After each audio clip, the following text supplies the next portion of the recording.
ধনী হওয়ার একটা পরীক্ষিত আমল আছে।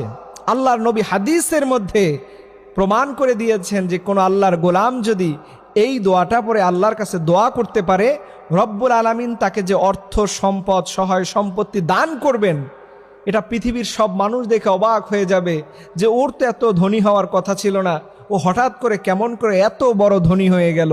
ওর তো এত বড় লোক হওয়ার কথা ছিল না, ওর এত অর্থ সম্পদ বৈবিত্য কোথার থেকে চলে আসলো। এর গোপন একটা থিওরি হচ্ছে আল্লাহর নবীর সাহাবী সাইয়েদনা ওসমান রাদিয়াল্লাহু তাআলা আনহুর এত সম্পদ। অনেক মানুষ মনে করবেন হুজুর আমরা টাকা চাই না।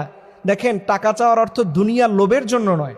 অনেক ইবাদত আছে না যেগুলো টাকা ছাড়া করা যায় না, যেমন হজ আপনার টাকা না থাকলে করতে পারবেন। জাকাত দেয়া অনেক দামি একটা সোয়াবের কাজ, আপনার টাকা নাই আপনি জাকাত দিতে পারবেন।